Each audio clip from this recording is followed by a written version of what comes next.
Welcome to maths and science nexus. मैं कामिल। आज हम लोग नया चैप्टर शुरू करने जा रहे हैं, chapter 3 metals and non metals, class 10 science NCERT का ये इंट्रोडक्शन वीडियो है। इसमें हम लोग सारे कॉन्सेप्ट को और सारी चीजों को समझेंगे। ठीक है, तो चलिए शुरू करते हैं। मेटल नॉन मेटल, तो हमारा मेटल नॉन मेटल क्या है? जो एलिमेंट हम लोग पढ़ चुके हैं कि एलिमेंट्स अभी तक हम लोग कितने एलिमेंट्स को जानते हैं? तो नंबर ऑफ एलिमेंट्स अभी हम लोग कितने, कुछ 118 एलिमेंट्स को जानते हैं। अब एलिमेंट्स का क्लासिफिकेशन क्या है? एलिमेंट्स मेटल और नॉन मेटल और मेटोलाइट्स।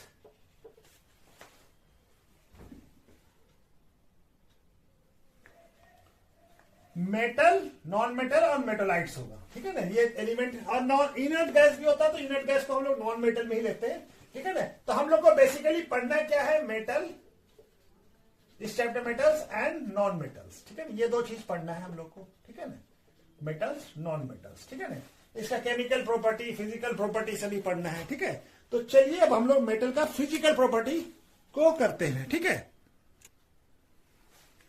तो फिजिकल प्रॉपर्टी मेटल का भी पहले फिजिकल प्रॉपर्टी पढ़ते हैं। फिजिकल प्रॉपर्टी मेटल्स का क्या है? मेटल्स का, ठीक है, फिजिकल प्रॉपर्टी।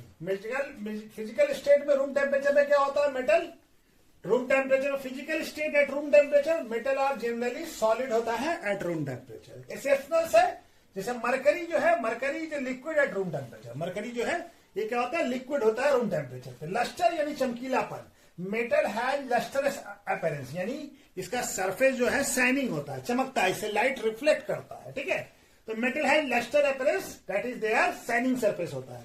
तो इस ये मेटल का ये भी एक प्रॉपर्टी है। दूसरा है मेलेबिलिटी। मेलेबिलिटी मतलब किसी भी चीज को हम हैमरिंग करके, बीटन करके, पीट के हैमर से बीटन करके हम उसको किसी को थिन शीट के फॉर्म में चेंज कर पाए, उस प्रॉपर्टी को कहते हैं मेलेबिलिटी। तो मेलेबिलिटी क्या हुआ? The metal can be beaten into thin sheet by hammering. This property of metal by which they can beaten into thin sheet on hammering is known as a, इसको इस प्रॉपर्टी को क्या कहते हैं? मेलेबिलिटी। ठीक है, चौथा प्रॉपर्टी क्या है? डक्टिलिटी। डक्टिलिटी क्या होता है? Metal can have property that can be drawn into wire. Metal को हम लोग वायर के फॉर्म में चेंज कर पाते हैं। This property of metal by which they can drawn into wire is known as, इस प्रॉपर्टी को क्या कहते हैं? डक्टिलिटी। ठीक है ना, डक्टिबिलिटी। ठीक है ना, gold is the most ductile metals होता है। गोल्ड सबसे ज्यादा डक्टाइल मेटल्स होता है। ठीक है ना, सोडियम, पोटासियम, ये सब क्या है? ब्रिटल मेटल है, ये सब डक्टाइल नहीं है। ठीक है ना, ये सस्पेंस भी है। सोडियम, गोल्ड सबसे ज्यादा डक्टाइल मेटल्स होता है। ठीक है ना, 1 ग्राम गोल्ड को हम लोग वायर के अगर फॉर्म में चेंज करें तो इसको वायर जो है इसका 2 किलोमीटर तक का वायर बना सकते हैं। ठीक है ना, मेटल्स आर जनरल। अब पांचवा क्या? Hardness. Metal are generally hard होता है। Their hardness depend upon the strength of metallic bonding. Varies metal to metal होता है। कैसे? कॉपर, आयरन, इसका मेटेलिक बॉन्डिंग बहुत ज्यादा होता है स्ट्रेंथ, तो इसी वजह से ये ज्यादा हार्ड होता है। अब पोटेशियम, सोडियम का मेटेलिक बॉन्डिंग वीक होता है, इसके वजह से ये उतना हार्ड नहीं होता है, ये सॉफ्ट मेटल रहता है। ठीक है ना, इसको हम आसानी से कनाइफ से काट सकते हैं। ठीक है, तो ये इतना हार्ड नहीं होता है। अच्छा, मेटल का डेंसिटी जनरली हाई डेंसिटी होता है। Metal have generally high density है,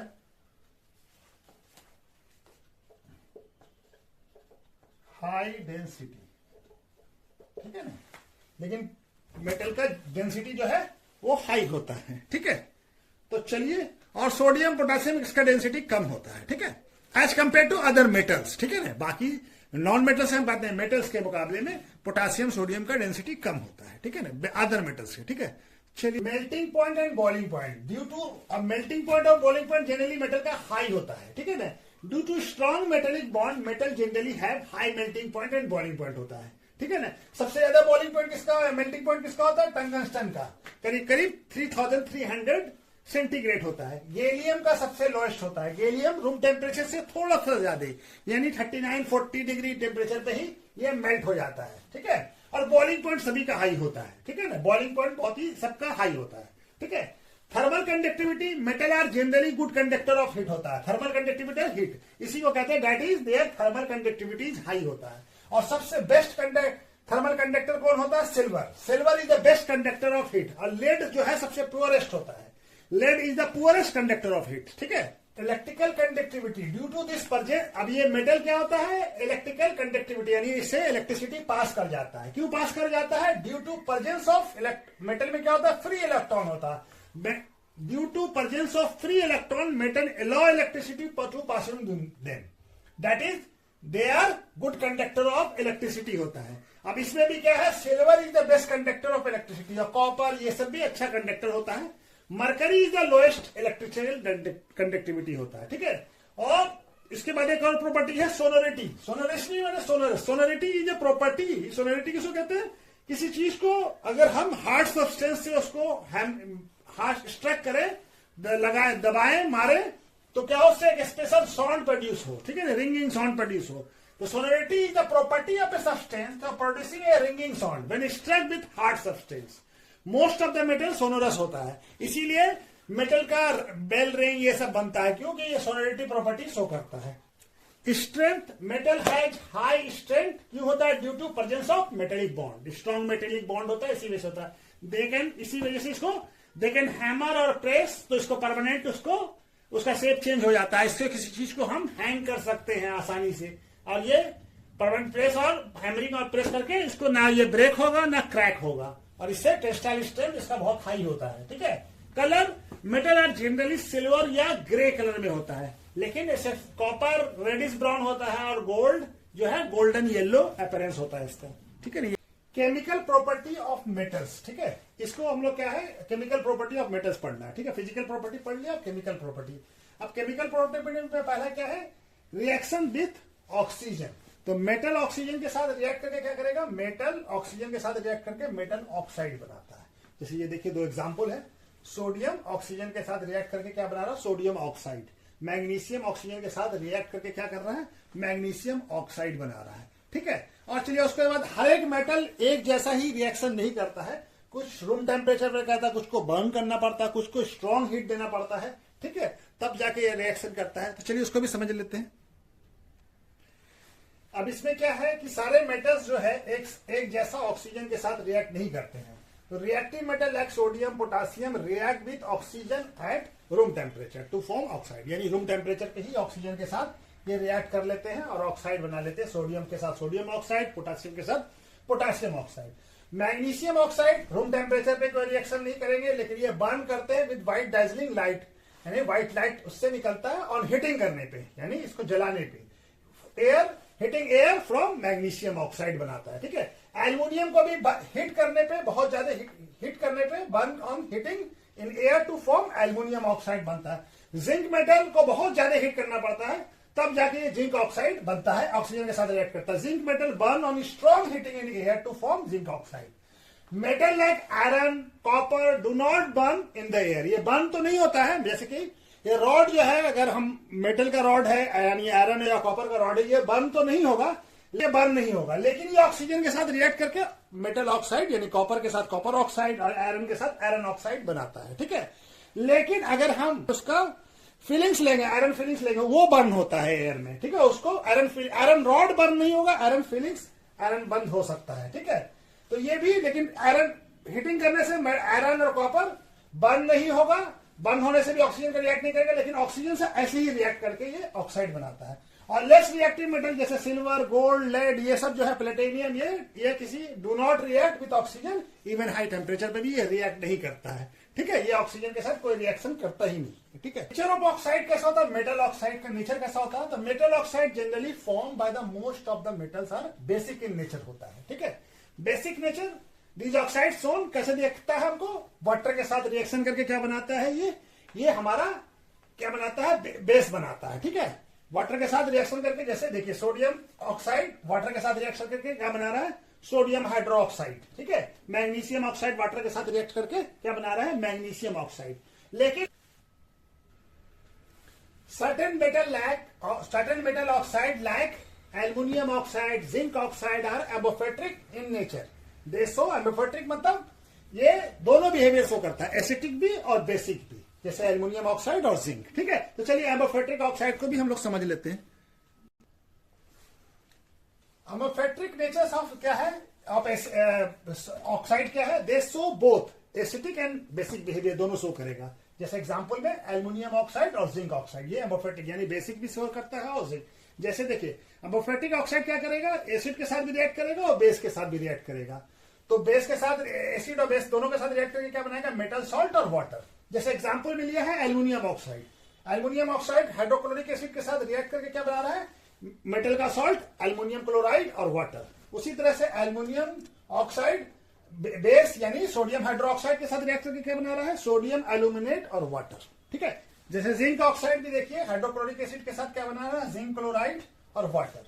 और जिंक ऑक्साइड सोडियम हाइड्रोक्साइड यानी बेस के साथ भी, यहाँ पे एसिड के साथ मेटल का सॉल्ट बनाया और वाटर। यहाँ बेस के साथ भी जिंक ऑक्साइड जो है बेस के साथ भी क्या बना रहा है, मेटल का सॉल्ट और वाटर। ये क्या है, सोडियम जिंकेट। ठीक है, Na2ZnO2। ठीक है, जिंकेट, सोडियम जिंकेट। वहां पे क्या था, सोडियम एल्यूमिनेट। ठीक है, यहाँ पे क्या बना रहा है, सॉल्ट, सोडियम जिंकेट और वाटर बन रहा है।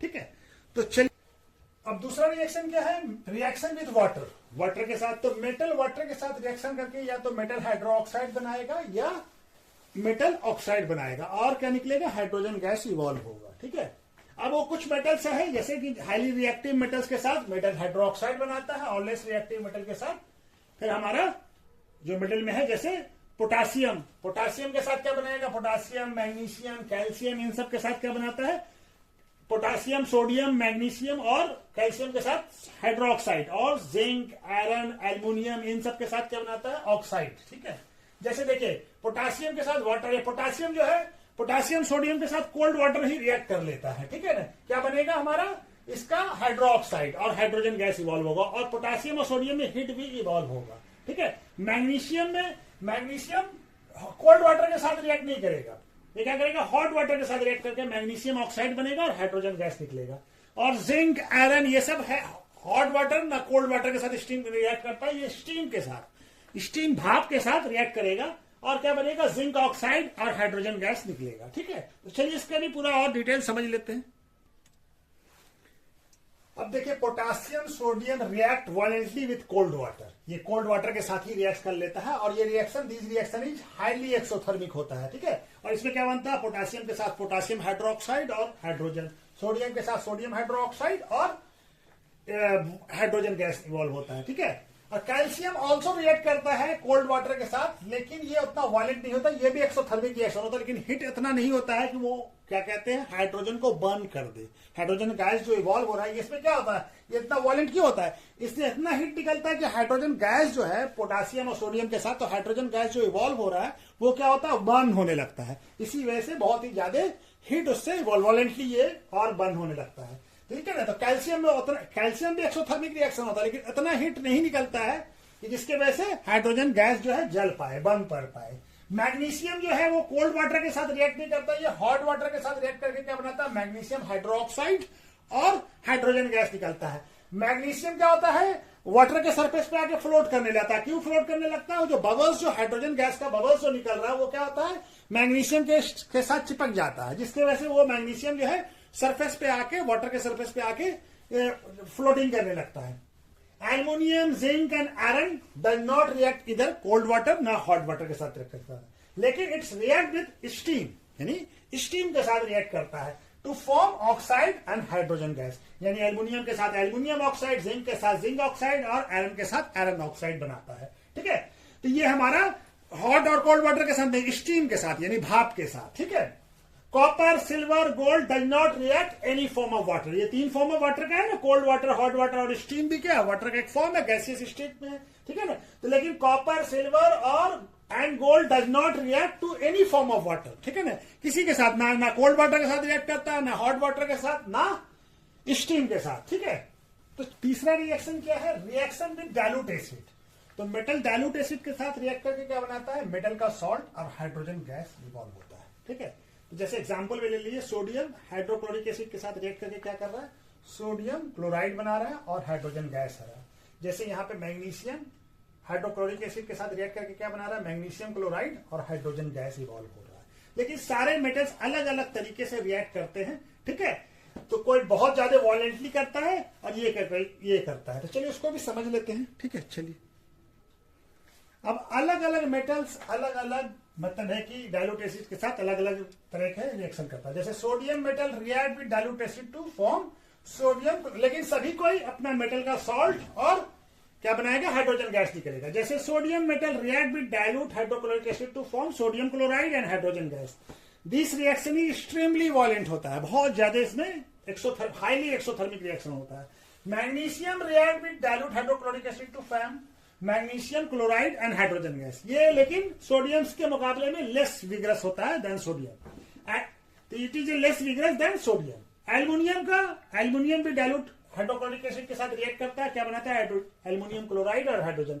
लेकिन ये मैग्नीशियम से कम हो जाता है, आस्ते आस्ते घटता चला जाता है vigorous. It is less vigorous than magnesium. Zinc react with dilute hydrochloric acid, क्या बनाता है, zinc react with dilute hydrochloric acid to form zinc chloride and hydrogen gas. It is less vigorous than aluminium, ये aluminium से कम हो जाता है, ठीक है।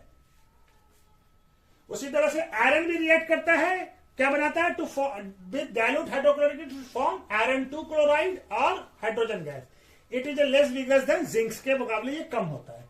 कॉपर, सिल्वर, गोल्ड और प्लेटिनियम ये do not react with dilute acid, ये एसिड डाइल्यूट एसिड के साथ कोई रिएक्शन नहीं करता है, ठीक है। तो एक चीज और है, एक्वारिगा। एक्वारिगा क्या है, एक्वारिगा लैटिन वर्ड्स है, इसका मीन्स होता है royal water. Aqua regia is form by, इसके अंदर कैसे फॉर्म किया जाता है, 3 part of concentrated HCl hydrochloric acid होता है और 1 पार्ट होता है कंसंट्रेटेड नाइट्रिक एसिड, ठीक है। तो ये मिला के हमारा क्या होता है, एक्वारिगा बनता है, ठीक है। तो ये 3 पार्ट ऑफ हाइड्रोक्लोरिक एसिड और कंसंट्रेटेड होना चाहिए और 1 पार्ट कंसंट्रेटेड नाइट्रिक एसिड, ठीक है। और इसको यूज किया जाता है गोल्ड प्लेटिनियम को मेल्ट करने में, क्योंकि इंडिविजुअल जो है, अगर हम हाइड्रोक्लोरिक कंसंट्रेटेड हाइड्रोक्लोरिक एसिड के साथ क्या कहते हैं, गोल्ड प्लेटिनियम मेल्ट नहीं होगा, या कंसंट्रेटेड नाइट्रिक एसिड के साथ इंडिविजुअली मेल्ट नहीं होगा। लेकिन ये जब हम ये जो एक्वारिगा बनाते हैं तो इसके अंदर ये मेल्ट हो जाता है, ठीक है। तो चलिए, ये भी एक मतलब इंपॉर्टेंट टॉपिक था, ये बता दिया कि पूछा जाता है क्वेश्चंस में, ठीक है ना, वैल्यू वाइज क्वेश्चंस में बहुत सारे डिफरेंट एग्जाम में पूछा गया एग्जाम में, तो ये आपको समझ में आ गया, ठीक है। चलिए नेक्स्ट करते हैं। अब चौथा रिएक्शन क्या है, reaction with metal salt. Metal salt के साथ मेटल का रिएक्शन कराने पे क्या होता है, तो मेटल ए जो है अगर मेटल सॉल्ट बी के साथ रिएक्शन करता है तो क्या बन जाता है, मेटल सॉल्ट ऑफ ए और मेटल सॉल्ट, और सॉल्ट किसका बन गया, ए का, और बी अलग हो गया, ठीक है, बी को सेपरेट कर दिया। लेकिन ये तभी होगा जब ए जो है, A is more reactive than, A क्या होगा, ये तभी होगा जब A is more reactive than B, यानी ए जो है ज्यादा रिएक्टिव होना चाहिए बी के मुकाबले, ठीक है।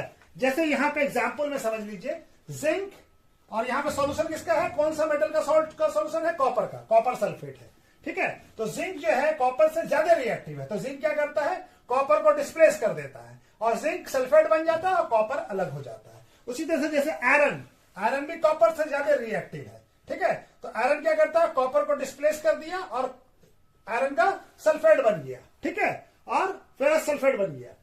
जैसे कॉपर सिल्वर से ज्यादा रिएक्टिव है, तो सिल्वर नाइट्रेट के साथ क्या किया, कॉपर नाइट्रेट बन गया और हमारा और कॉपर नाइट्रेट और सिल्वर अलग हो गया, ठीक है ना। कॉपर क्या है कि सिल्वर जो है, सिल्वर लेस रिएक्टिव है, कॉपर मोर रिएक्टिव है, तो डिस्प्लेस करता है। लेस रिएक्टिव मेटल सॉल्ट को मोर रिएक्टिव मेटल डिस्प्लेस कर देता है, ठीक है। चलिए, तो इसके लिए हमको पहले रिएक्टिविटी सीरीज समझना होगा, ये कौन सा मेटल कब ये होता है, तो उसको भी समझ लेते हैं, रिएक्टिविटी सीरीज, ठीक है। अब ये रिएक्टिविटी सीरीज में क्या है, देखिए, पोटासियम सबसे मोस्ट रिएक्टिव, उसके बाद सोडियम, उसके बाद कैल्शियम, उसके बाद मैग्नीशियम, उसके बाद एल्युमिनियम, उसके बाद जिंक, उसके बाद आयरन, उसके बाद टिन, उसके बाद lead, hydrogen, copper, mercury, silver और गोल्ड। तो सबसे मोस्ट रिएक्टिव कौन हो गया, ये डिक्रीजिंग ऑर्डर में है, यानी ये जैसे जैसे हम नीचे आते जा रहे हैं, रिएक्टिविटी क्या हो रहा है, रिएक्टिविटी कम होता चला जा रहा है। जैसे जैसे हम नीचे से ऊपर जाएंगे, रिएक्टिविटी ज्यादा होता जाएगा। तो ऊपर वाला जितना है अपने से ऊपर वाले से लेस रिएक्टिव है, ऊपर वाला अपने से नीचे वाले से मोर रिएक्टिव है, ठीक है। तो ये हमारा पोटासियम सबसे मोस्ट रिएक्टिव है, ठीक है। तो ये हमारा क्या हो गया, ये रिएक्टिविटी डिक्रीजिंग सीरीज में है, ठीक है। तो ये अपने से ऊपर वाला अपने से नीचे वाले को डिस्प्लेस कर सकता है डिस्प्लेसमेंट रिएक्शन में, ठीक है। वो रिएक्टिविटी सीरीज क्या है, रिएक्टिविटी सीरीज में हमारा ये डिक्रीजिंग ऑर्डर में है, जैसे जैसे नीचे की तरफ आ रहे हैं हम लोग, ये क्या है, हमारा रिएक्टिविटी घटता चला जा रहा है, डिक्रीजिंग ऑर्डर में है, यानी नीचे घट रहा है। और ऊपर की तरफ जाएंगे, ऊपर की तरफ जाएंगे तो रिएक्टिविटी क्या करेगा, इंक्रीजिंग हो जाएगा, इंक्रीजिंग रिएक्टिविटी हो जाएगा, ठीक है, increasing. Most most reactive metal कौन सा है? कैल्शियम, उसके बाद सोडियम, उसके बाद कैल्शियम, उसके बाद मैग्नीशियम, उसके बाद एल्यूमिनियम, उसके बाद जिंक, उसके बाद आयरन, उसके बाद टिन, उसके बाद लेड, उसके बाद हाइड्रोजन और कॉपर, फिर मरकरी, फिर सिल्वर, फिर गोल्ड। ठीक है, और ये तो मोस्ट रिएक्टिव मेटल जो होगा वो अपने से लेस रिएक्टिव मेटल को डिस्प्लेस कर सकता है। ठीक है ना, जैसे पोटासियम सोडियम को डिस्प्लेस कर सकता है। ठीक है, सोडियम के सॉल्ट सोल्यूशन से सोडियम को डिस्प्लेस कर सकता है। ठीक है ना, इसी तरह से सोडियम मैग्नीशियम को डिस्प्लेस करता है, कैल्शियम को अपने से नीचे के सारे को डिस्प्लेस कर सकता है। ठीक है, इस तरह से ये कर सकता है। अब इसको याद करने का बड़ा अच्छा तरीका है, मेनोमी है उसका, हम उसको भी लिख दे रहे। तो इसको याद करने का तरीका क्या है? ऐसे याद कर सकते हैं, एक वर्ड याद कर लीजिए, सेंटेंस हो जाएगा। केदारनाथ का माली आलू जरा फीके से पकाता है, कोई है आगे आए। कैसे क्या हो गया? पोटासियम, एन से नाथ से क्या हो गया? सोडियम, के का से कैल्शियम, माली से मैग्नीशियम, आलू से एल्युमिनियम, जरा से जिंक, फीके से आयरन, से एस से टिन, पकाता पी से लेड, है से हाइड्रोजन, कोई सीयू से हो गया कॉपर, और है से मरकरी, और एजी से आगे का एजी से क्या हो गया? सिल्वर, और आए से क्या हो गया? आए। ठीक है ना, ये क्या हो गया? यू हटा देंगे, आए क्या आए से हो जाएगा? AU gold. ठीक है ना, केदारनाथ का मालू आलू जरा फीके से पकाता है, कोई है आगे आए। ठीक है, इस तरह से भी इसको याद किया जा सकता है, याद कर सकते हैं। ठीक है, metal reaction with non metal. ठीक है, अब reaction with metal non metal के साथ रिएक्शन करके क्या करता है? मेटल और नॉन मेटल रिएक्शन करके क्या बनाएगा? सॉल्ट। ठीक है, सॉल्ट बनाएगा। लेकिन ये बॉन्डिंग होता है, क्या होता है? ऐसा कैसा बॉन्डिंग होता है? बॉन्डिंग होता है आयनिक बॉन्डिंग, आयनिक बॉन्ड बनाता है, और इलेक्ट्रोवैलेंट बॉन्ड, आयनिक, यानी क्या होता है? मेटल इलेक्ट्रॉन लूज करेगा और नॉन मेटल क्या करेगा? इलेक्ट्रॉन को गेन करेगा। ठीक है, आयनिक बॉन्ड में क्या, ये कैसा आयनिक बॉन्ड होगा? आयनिक बॉन्ड कैसा होगा? जैसे सोडियम क्लोराइड। ठीक है ना, सोडियम क्लोराइड कैसे बनता है? तो सोडियम क्या है? सोडियम आइटम है। अब ये क्या बन जाएगा? एक इलेक्ट्रॉन लूज करके सोडियम कैटायन, और इसका इलेक्ट्रॉनिक कॉन्फ़िगरेशन कितना? 281। ठीक है, क्यों? सोडियम का कितना होता है एटॉमिक नंबर? 11। 11 को कैसे लिख सकते हैं? 281। के सेल में कितना हो गया? 2, एल सेल में 8, और एम सेल में 1। तो सोडियम क्या किया? एक इलेक्ट्रॉन लूज किया। ठीक है, अब ये क्या बन गया? अब इसका कॉन्फ़िगरेशन क्या आ गया? 28। ये ऑक्टेट हासिल कर लिया, 8 इलेक्ट्रॉन इसके बैलेंस सेल में अब हो गया। अब इसका बैलेंस सेल, ये वाला बैलेंस सेल खत्म हो गया, अब एक इलेक्ट्रॉन लूज कर दिया। उसी तरह से क्लोरीन क्या करेगा? एक इलेक्ट्रॉन गेन करेगा। तो क्या हो जाए? क्लोरीन के पास कितना था? 287। अब ये एक इलेक्ट्रॉन गेन करके क्लोरीन, ये क्या आ गया? Sodium cation. ये क्या बन गया? Sodium cation. ठीक है ना, पॉजिटिव चार्ज वाले को कैटायन कहते हैं, और ये क्या बन जाएगा? Sodium anion. ये क्लोरीन एनायन, क्लोराइड एनायन। ठीक है ना, अब इसका कॉन्फ़िगरेशन कितना हो जाएगा? एक इलेक्ट्रॉन गेन कर लिया तो 7 था, अब ये 8 हो जाएगा। अब ये भी ऑक्टेट हासिल कर लिया, तो ये क्या कहलाएगा? ये क्या कहलाएगा? Chloride anion. क्या कहलाएगा? Chloride anion. ठीक है, क्लोराइड एनायन। अब ये दोनों क्या करेगा? यहां पे डॉट बना लेते हैं। ठीक है, अब ये सोडियम के पास क्या है? सोडियम के पास एक इलेक्ट्रॉन है, और क्लोरीन के पास 7 इलेक्ट्रॉन है। ठीक है, अब ये क्या करेगा? सोडियम एक इलेक्ट्रॉन इसको ट्रांसफर कर देगा। ठीक है, अब ये क्या बन जाएगा? अब ये एक इलेक्ट्रॉन ट्रांसफर करने से क्या हो गया? Sodium cation. और ये क्या हो गया? क्लोरीन के पास एक एक्स्ट्रा इलेक्ट्रॉन आ गया, इसके पास एक इलेक्ट्रॉन की कमी हो गई तो पॉजिटिव चार्ज हो गया, इसके पास एक एक्स्ट्रा इलेक्ट्रॉन आ गया, तब ये क्या हो गया? नेगेटिव चार्ज हो गया। ठीक है, अब ये दोनों मिलकर फर्दर क्या बन जाएगा? ये बन जाएगा हमारा सोडियम क्लोराइड। ठीक है, अब ये आयनिक बॉन्ड बना। ठीक है ना, दोनों के बीच में क्या बन गया? Sodium chloride. ठीक है ना, ये डॉट स्ट्रक्चर है। एक इलेक्ट्रॉन इसको ट्रांसफर किया तो इसके पास पॉजिटिव चार्ज आ गया, ये एक एक्स्ट्रा इलेक्ट्रॉन इसके पास आ गया तो इसके पास नेगेटिव चार्ज आ गया। ठीक है, अब दोनों का ऑक्टेट भी हासिल हो गया है, इस तरह से ये बन गया। ठीक है, ये डॉट स्ट्रक्चर है इसका। चलिए एक और कर लेते हैं इसका एग्जाम्पल। दूसरा एग्जाम्पल लेते हैं मैग्नीशियम क्लोराइड, ठीक है ना। मैग्नीशियम क्लोराइड क्या है, MgCl2, मैग्नीशियम क्लोराइड। तो मैग्नीशियम क्लोराइड कैसे होता है, मैग्नीशियम क्या करता है, 2 इलेक्ट्रॉन लूज करेगा और क्या बन जाएगा, मैग्नीशियम 2 प्लस और +2 इलेक्ट्रॉन। क्यों करता है, देखिए मैग्नीशियम का एटॉमिक नंबर कितना होता है, 12 यानी 282, ये इसका इलेक्ट्रॉनिक कन्फिग्रेशन है। अब ये 2 इलेक्ट्रॉन, ये ऑटोमोस्ट सेल और बैलेंस सेल वाला जो 2 इलेक्ट्रॉन है उसको लूज करके मैग्नीशियम कैटायन बन जाता है। अब इसका इलेक्ट्रॉनिक कन्फिग्रेशन क्या हो गया, ये भी ऑक्टेट हासिल कर लिया, 2 इलेक्ट्रॉन लूज कर दिया। अब क्लोरीन क्या करेगा, क्लोरीन 1 इलेक्ट्रॉन गेन करेगा, ठीक है। अब क्या बन जाएगा, क्लोराइड आयन, ठीक है, क्लोराइड। अब इसका कन्फिग्रेशन कितना था, 287, क्लोराइड का, क्लोरीन का कितना होता है इलेक्ट्रॉनिक एटॉमिक नंबर 17, तो 287, 1 इलेक्ट्रॉन गेन किया तो क्या हो गया इसका इलेक्ट्रॉनिक फंक्शन 288, 1 इलेक्ट्रॉन आ गया तो 7। अब ये इसका भी ऑक्टेट पूरा हो गया, ठीक है। अब ये क्या करेगा, रिएक्शन कैसे करेगा, तो मैग्नीशियम के पास कितना है, 2 इलेक्ट्रॉन है,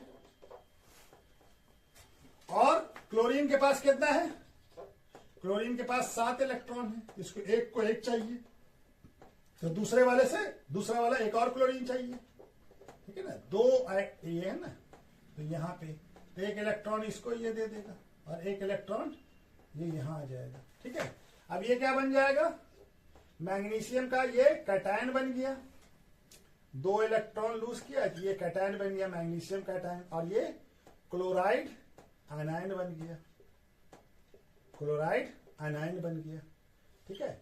इस पे माइनस चार्ज है, ये 2 हो गया, ठीक है, 2 हो गया, ठीक है। अब ये दोनों मिलके क्या फिर क्या बन गया, MgCl2, ये हो गया मैग्नीशियम क्लोराइड, ठीक है, मैग्नीशियम क्लोराइड बन गया, ठीक है। चलिए अब कुछ प्रॉपर्टीज है एनिक कंपाउंड का, उसको भी पढ़ लेते हैं। अब प्रॉपर्टीज ऑफ एनिक और या इलेक्ट्रोवैलेंट कंपाउंड, क्या होता है इलेक्ट्रोवैलेंट कंपाउंड बोलिए या एनिक कंपाउंड, ठीक है ना, दोनों एक ही है, ठीक है ना। Ionic compound are generally hard and brittle होता है, यानी ये कैसा होता है, सॉलिड होता है, hard and brittle solid. Brittle मतलब किसी चीज के हैमरिंग करने से ये चूर हो जाएगा, ठीक है ना, उसको कहते हैं ब्रिटल, ठीक है ना।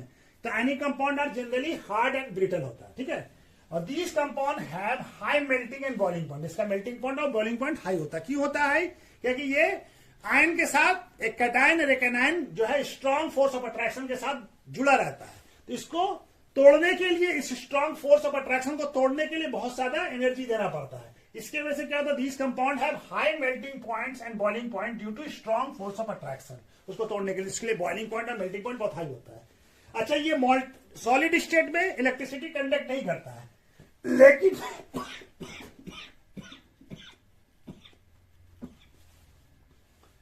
लेकिन क्या कहते हैं, मॉल्टेन यानी पिघले हुए स्टेज में या एक्वस यानी वाटर के साथ एक्वस सॉल्यूशन में ये इलेक्ट्रिसिटी कंडक्ट करता है, ठीक है। और सॉलिड स्टेट में क्यों नहीं करता है, क्योंकि इसके पास दोनों कैटायन और आयनायन एक दूसरे से जुड़ा रहता है, फ्री आयन नहीं रहता है, इसी वजह से, ठीक है ना। They do not conduct electricity in solid state as ion are not free to move, but conduct electricity in molten और एक्वस सॉल्यूशन, यानी एक्वस में या मॉल्टेन में ये इलेक्ट्रिसिटी कंडक्ट करता है, लेकिन सॉलिड में नहीं करेगा, क्योंकि सॉलिड में आयन जो है फ्री नहीं रहता है, आयन एक दूसरे से जुड़ा रहता है और काफी स्ट्रॉन्ग फोर्स ऑफ अट्रैक्शन से जुड़ा रहता है, ठीक है ना। और ये क्या है, दे आर फेयरली सॉलेबल, यानी वाटर में ये जनरली सॉलेबल होता है, ठीक है, और वाटर में ये सॉलेबल होता है, ठीक है। चलिए नेक्स्ट टॉपिक क्या है, अकरेंस ऑफ मेटल्स, मेटल्स कैसे मिलता है। The main source of metals का क्या है, अर्थ क्रस्ट है, the main source of earth. और कुछ जो है सी वाटर में भी कुछ मेटल का सॉल्ट सॉल्युबल के फॉर्म में रहता है, सॉल्यूशन के फॉर्म में रहता है, ठीक है। तो क्या है, main source of metals is earth crust, sea water is also contain some metallic salt, जैसे सोडियम हो गया, ये सब पोटास, सोडियम, मैग्नीशियम, इसका सॉल्ट के फॉर्म में, सॉल्युबल फॉर्म में सी वाटर में भी रहता है, ठीक है। तो मेन सोर्स, लेकिन मेन सोर्स क्या है, अर्थ क्रस्ट, यानी जमीन के नीचे, ठीक है, जमीन के नीचे, ठीक है, जमीन जो अर्थ है उसके नीचे, ठीक है। अब सबसे अबेंडेंट मतलब सबसे ज्यादा मिलने वाला अर्थ क्रस्ट पे मेटल कौन सा है, एल्युमिनियम, ठीक है। उसके बाद है आयरन, उसके बाद है कैल्शियम, ठीक है। मिनरल्स क्या होता है? Naturally occurring chemical substance in earth crust are known as a minerals. जो भी हमको केमिकल सब्सटेंस अर्थ क्रस्ट में मिलता है उसको हम क्या कहते हैं? मिनरल्स कहते हैं। ठीक है ना। अब ओर्स क्या होता है? They are certain minerals. हर एक मिनरल्स और नहीं होता है। मिनरल्स कौन सा ओर्स होगा? वही मिनरल्स ओर्स होगा जिसके अंदर क्या हो? मेटल का परसेंटेज ज्यादा हाई हो। ठीक है, हाई हो, और उसको क्या हो? उससे मेटल निकालने में हमको फायदा हो, प्रॉफिट हो, और उसको आसानी से निकाला जा सके। ऐसे ही मिनरल्स को हम लोग ओर्स कहते हैं। They are certain minerals that contain very high percentage of particular metals and metal can be extracted profitably and conveniently. यानी उसके साथ उसको निकालने में हमको फायदा भी हो और आसानी से निकाल। Such minerals are called ores. और गेज किसको कहते हैं? गेज ओर्स आर यूजुअली, ओर्स के अंदर क्या होता है? इंप्योरिटीज होगा। ठीक है ना, मिट्टी, बालू, ये सब हो सकता है। ठीक है ना, बहुत सारा मतलब उसमें कंटामिनेटेड इंप्योरिटीज होगा। तो ores are usually contaminated with earthly और undesirable materials known as a गेज। उसके अंदर जो अनडिजायरेबल मटेरियल्स होता है उसको क्या कहते हैं? गेज। अब एक्सट्रैक्शन ऑफ मेटल्स में क्या होता है? Steps involves different. ठीक है, 3 स्टेप्स है एक्सट्रैक्शन ऑफ मेटल्स का फ्रॉम ओर्स से। ठीक है, कैसे निकालते हैं? पहला स्टेप क्या है? अब स्टेप्स को भी डिटेल में फिर समझेंगे। पहला क्या है? Concentration of the ores. पहले क्या करते हैं? ओर्स का कंसंट्रेशन करते हैं। ठीक है। दूसरा क्या है? Isolation of metals from the अब कंसंट्रेटेड ओर जो हम कलेक्ट कर लिया है उससे क्या करते हैं? हम लोग मेटल्स को आइसोलेट करते हैं, यानी उससे मेटल्स निकालते हैं। ठीक है ना। अब उसके बाद जो हमको जो मेटल मिला है वो मेटल क्या होगा? अभी पूरी तरह से प्योर नहीं है। ठीक है ना, उसमें कुछ सर्टेन इंप्योरिटी होगा, तो उसको क्या करते हैं? प्यूरिफिकेशन और रिफाइनरी ऑफ द मेटल करते हैं। ठीक है ना। ये 3 प्रोसेस है और ये सारे इंटायर प्रोसेस को क्या कहते हैं? इस सारे प्रोसेस को कहते हैं मेटलर्जी। ठीक है ना। Entire process use for extraction of metals from its ore is known as a metallurgy. तो मेटलर्जी का ये 3 प्रोसेस है। ठीक है ना। अब ये सारे प्रोसेस को हम लोग डिटेल में स्टेप बाय स्टेप समझते हैं। ठीक है। कंसंट्रेशन ऑफ ओर्स में क्या है? वेरियस मेथड यूज करते हैं कंसंट्रेशन ऑफ ओर्स करने में। तो ये 4 मेथड मेनली यूज किया जाता है। ठीक है। तो पहला क्या है? Hydraulic washing. दूसरा क्या है? Magnetic separation. और तीसरा क्या है?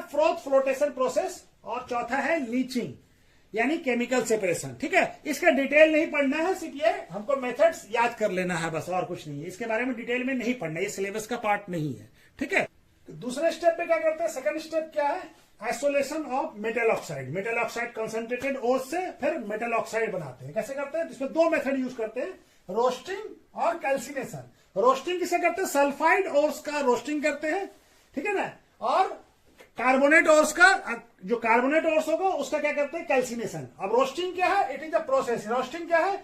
ऑक्सीजन के प्रेजेंस में, यानी एयर के प्रेजेंस में उसको हिट करते हैं, स्ट्रॉन्ग हिट करते हैं। ठीक है ना। तो उससे क्या हो जाता है? सल्फर जो है उससे निकल के ऑक्सीजन के साथ रिएक्शन करके क्या बन जाता है? Sulphur dioxide. और हमको उसका मेटल का ऑक्साइड मिल जाता है। ठीक है ना। क्या है? Roasting. It is a process in which sulphide ores is heating strongly in the presence of air to convert into metal oxide. जैसे यहां देखिए जिंक सल्फाइड है, ऑक्सीजन के प्रेजेंस में इसको हिट किया, रोस्टिंग जिसको कहते हैं, तो जिंक ऑक्साइड मिला और सल्फर ऑक्सीजन के साथ रिएक्ट करके सल्फर डाइऑक्साइड बन गया और ये निकल गया गैस बन के। ठीक है। यहां पे भी इसको भी स्टेट लिख लीजिए। ये क्या है? सॉलिड। ये भी सॉलिड और ये क्या बन जाएगा? गैस। ठीक है। इन द प्रोसेस अब कैल्सिनेशन क्या है? कैल्सिनेशन एयर के लिमिटेड एयर होना चाहिए, यानी एयर कम होना चाहिए। ठीक है ना। लिमिटेड एयर यानी एयर के एब्सेंस में करते हैं। It is the process which the carbonate ore को करते हैं, is heated strongly in the limited supply of air. Unlimited नहीं होना चाहिए। ठीक है ना। In the convert into metal oxide. जैसे ये जिंक कार्बोनेट है, इसको हिट किया लिमिटेड सप्लाई ऑफ एयर में, तो इस प्रोसेस को क्या कहेंगे? कैल्सिनेशन। तो इससे जिंक ऑक्साइड बन गया और कार्बन डाइऑक्साइड गैस उससे निकल जाएगा। ठीक है ना। अब इसका चौथा प्रोसेस है रिडक्शन का, उसको भी कर लेते हैं। अब ये क्या है? स्टेप ऑफ रिडक्शन में तीसरा पॉइंट क्या है? Reduction of metal oxide into metal. तो metal of a less reactive metal can be reduce by heating alone. जैसे ये मरकरी, सिल्वर, गोल्ड, इसको सिर्फ इसके ऑक्साइड को हिट करने से ही ये मेटल हमारा निकल जाता है। ठीक है। ऑक्सीजन उससे निकल जाता है। ठीक है। Metal of A moderate reactive metal can be reduce by using suitable reducing agent. जैसे मॉडरेट पे जिंक आ गया, आयरन आ गया, लेड आ गया, कॉपर आ गया, तो इसको रिडक्शन करना पड़ता है, कार्बन का इस्तेमाल करते हैं। ठीक है। और हाईली रिएक्टिव जैसे potassium, sodium, calcium, magnesium, aluminium, ये हमारा क्या होता है, रिड्यूस जनरली नहीं हो पाता है, बहुत मुश्किल से, डिफिकल्ट होता है। This oxide of a highly reactive metal is difficult to reduce, तब इसको क्या करते हैं, इलेक्ट्रोलाइसिस रिडक्शन कराते हैं। ठीक है, इलेक्ट्रोलाइसिस रिडक्शन कराते हैं। ठीक है, तो चलिए अब एक एक करके सबको समझ लेते हैं। अब जो हमारा एक्सट्रैक्शन मेटल्स लो इन रिएक्टिविटी सीरीज, रिएक्टिविटी सीरीज में जो नीचे होता है, ठीक है ना, जो लो रिएक्टिव होता है मेटल्स, उसको कैसे करते हैं एक्सट्रैक्शन। जैसे मरकरी का एग्जांपल दे रहे हैं, पहले क्या करते हैं, इसके सल्फाइड और उसको क्या करेंगे, रोस्टिंग करेंगे।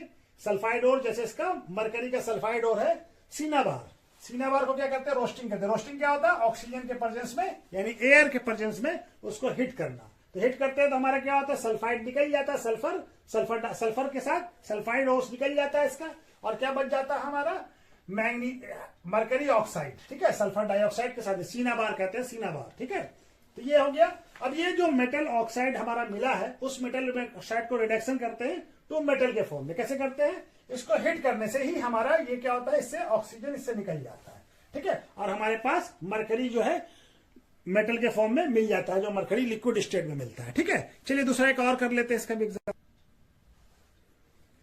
अब एक्सट्रैक्शन ऑफ कॉपर कैसे करते हैं, रोस्टिंग ऑफ सल्फाइड ओर्स को कॉपर के लिए। ठीक है ना, कॉपर का मेनली जो कॉपर का ओर्स मिलता है वो सल्फाइड के फॉर्म में ज्यादा मिलता है। तो कॉपर सल्फाइड को क्या करते हैं, रोस्टिंग करते हैं, यानी एयर के प्रेजेंस में हिट करते हैं। हमारा क्या बन जाता है, कॉपर ऑक्साइड और सल्फर डाइऑक्साइड गैस निकल जाता है। अब उसके बाद जो है मेटल ऑक्साइड को फिर मेटल में कैसे कन्वर्ट करते हैं, तो कॉपर ऑक्साइड को फिर कॉपर सल्फाइड के साथ हिट करते हैं। तो क्या जाता है, ये सल्फर और ऑक्सीजन मिलकर निकल जाता है और हमारे पास कॉपर मेटल हमको मिल जाता है। ठीक है, तो ये तरीका है इसका जो लो रिएक्टिविटी सीरीज में है। ठीक है, इसके बाद हमारा आएगा मिडिल रिएक्टिविटी सीरीज।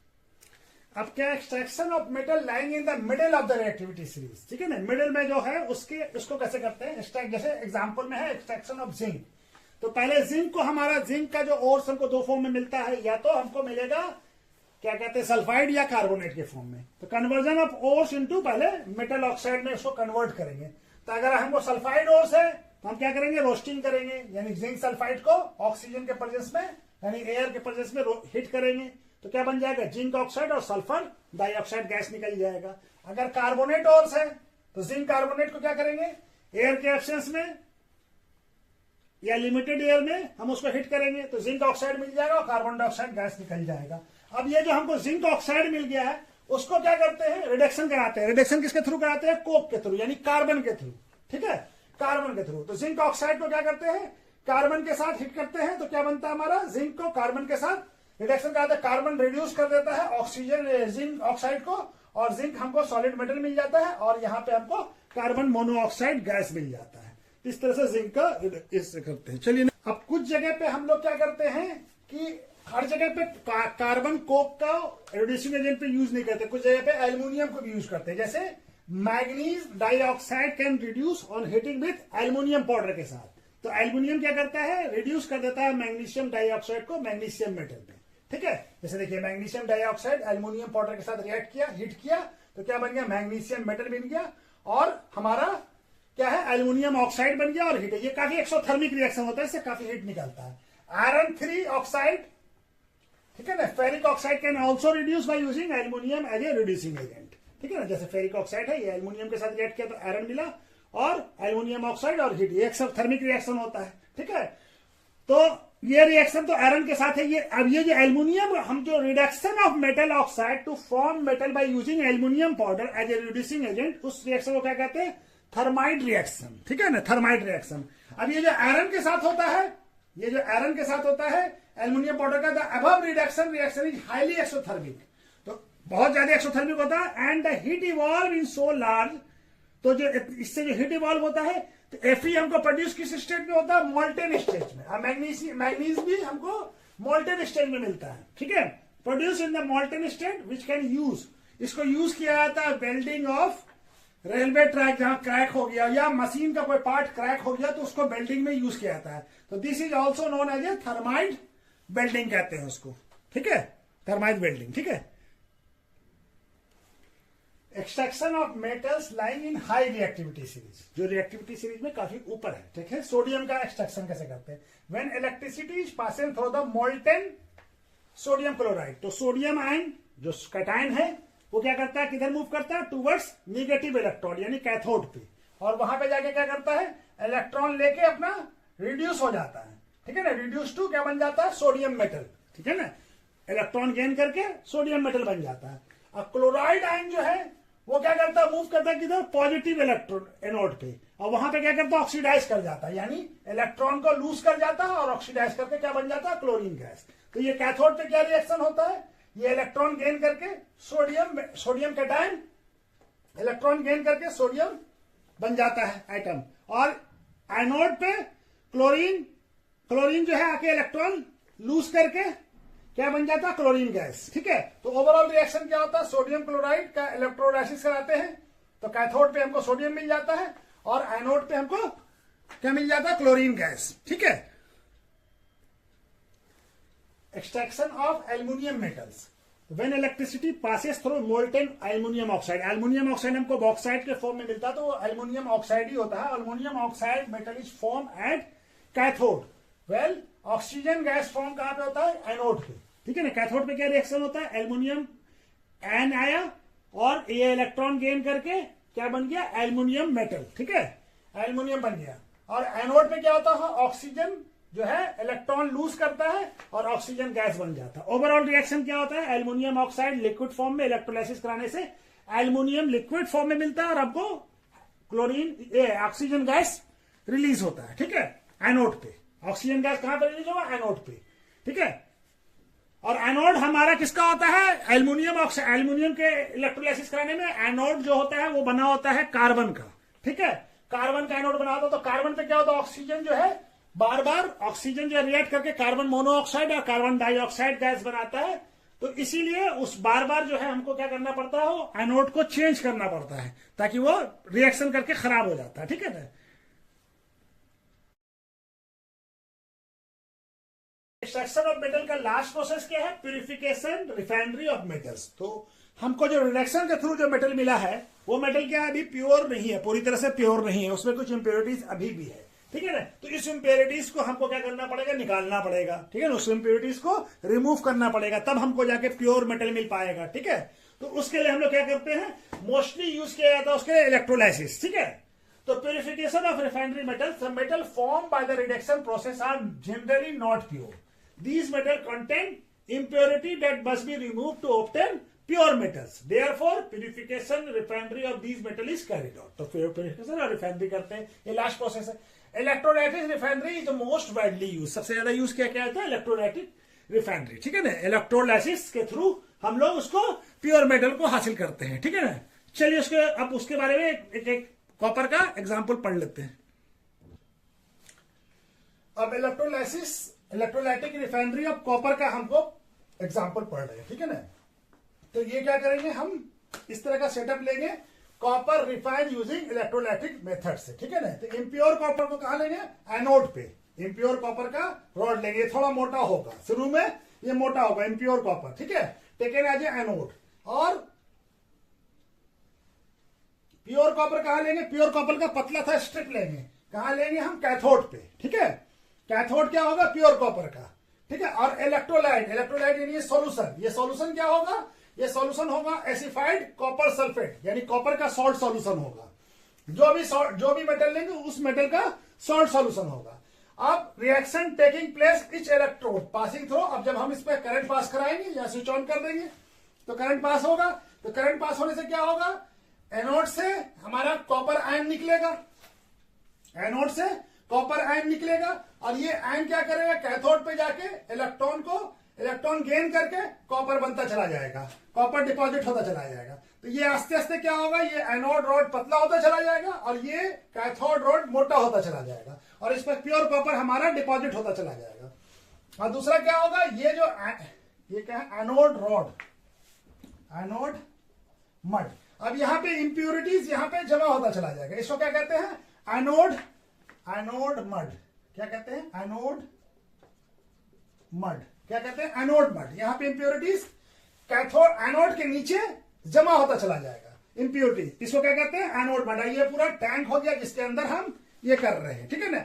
और ये हमारा इस तरह से आप रिएक्शन क्या होगा, तो क्या हो जाएगा, क्या करेंगे, copper is refined using electrolytic method, impure copper is taken as anode, और प्योर कॉपर का पतला सा स्ट्रिप लेंगे जो कि कैथोड का होगा, कैथोड होगा, और इलेक्ट्रोलाइट यानी ये जो सॉल्यूशन लेंगे ये किसका लेंगे, एसिफाइड कॉपर सल्फेट, किसी जो मेटल का करेंगे उस मेटल का सॉल्ट लेंगे, ठीक है ना, जैसे यहाँ पे एसिफाइड कॉपर सल्फेट लिया है, तो reaction taking place is anode, क्या होगा, एनोड पे क्या होगा, कॉपर जो एटम जो है निकल के कहा जाएगा, कॉपर के सॉल्यूशन में कॉपर आयन बनेगा और इलेक्ट्रॉन उसका निकल के चला जाएगा, फिर क्या करेगा, ये कॉपर आयन जो है कैथोड पे आके क्या करेगा, अपना इलेक्ट्रॉन गेन करेगा और कॉपर डिपॉजिट होना चालू हो जाएगा, कॉपर यहां डिपॉजिट हो जाएगा, डिपॉजिट होगा, उसके बाद हमारा ये वाला रॉड आस्ते आस्ते एनोड रॉड पतला होता चला जाएगा और कैथोड रॉड मोटा होता चला जाएगा, कैथोड रॉड पे हमको क्या मिल जाएगा, प्योर कॉपर, और ये जो इंप्योरिटीज है, इंप्योरिटीज हमारा एनोड मड के तौर पे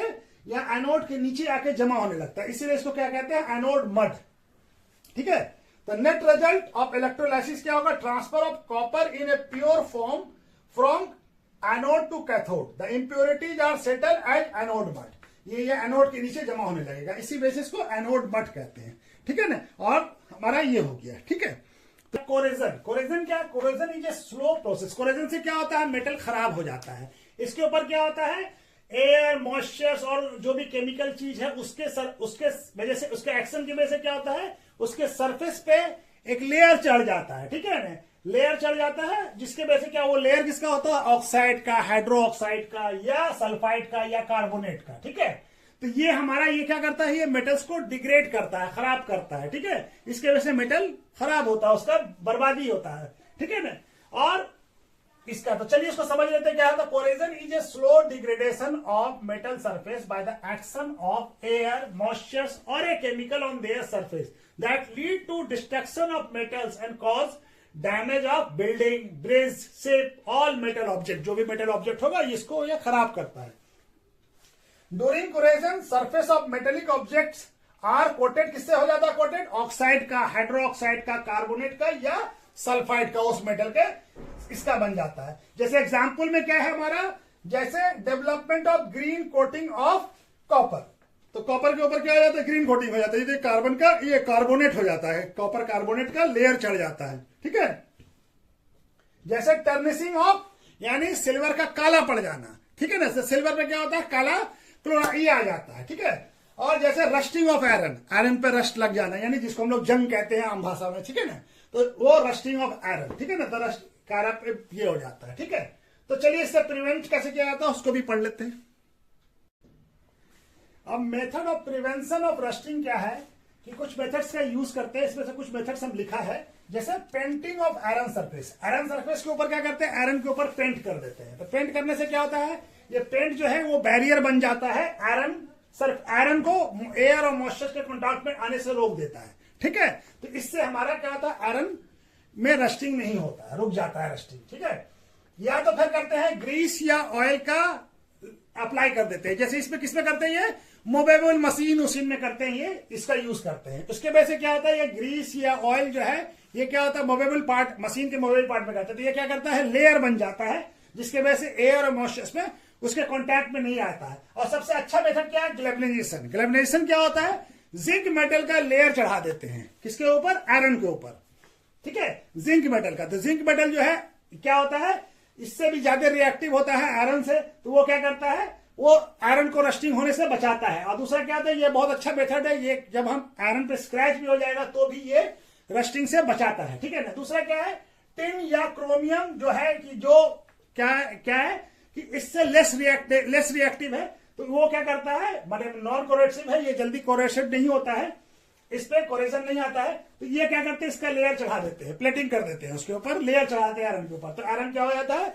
ये बैरियर बन जाता है और हमारा क्या होता है, आयरन को रस्टिंग से बचाता है। दूसरा क्या आता है, anti rusting solution. Anti rusting solution generally alkaline होता है, ठीक है ना, तो अल्कलाइन सॉल्यूशन का होता है, तो अल्कलाइन क्या होता है, ये रस्टिंग से प्रिवेंट करता है, बचाता है, रस्टिंग नहीं होने देता है, ठीक है। और दूसरा और एक मेथड है अलोइंग करना, जैसे स्टेनलेस आयरन से क्या बना दिया, स्टेनलेस स्टील, तो स्टेनलेस स्टील क्या है, अलाइंग हो गया तो उसका प्रॉपर्टी बदल गया, अब इस पे भी रस्टिंग का असर नहीं होता है, ठीक है। चलिए एक लास्ट टॉपिक है एलॉय, उसको भी पढ़ लेते हैं।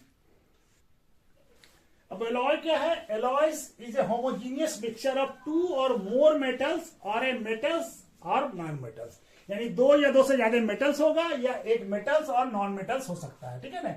तो एलॉय क्या होता है, होमोजीनियस मिक्सर होता है। पहले इसमें क्या करते हैं, एलॉय को कैसे करते हैं, पहले जो प्राइमरी मेटल है उसको मेल्ट करते हैं और उसके बाद उसमें उसी प्रोपोर्शनेट में दूसरा मेटल या नॉन मेटल्स को मिलाते हैं, उसके बाद उसको रूम टेम्परेचर पे कूल करते हैं, ठीक है, रूम टेम्परेचर पर ठंडा करते हैं। उसके बाद वो अब ये एलॉय का जो प्रॉपर्टी होता है वो उस मेटल के प्रॉपर्टी से एकदम टोटली डिफरेंट होता है, ठीक है।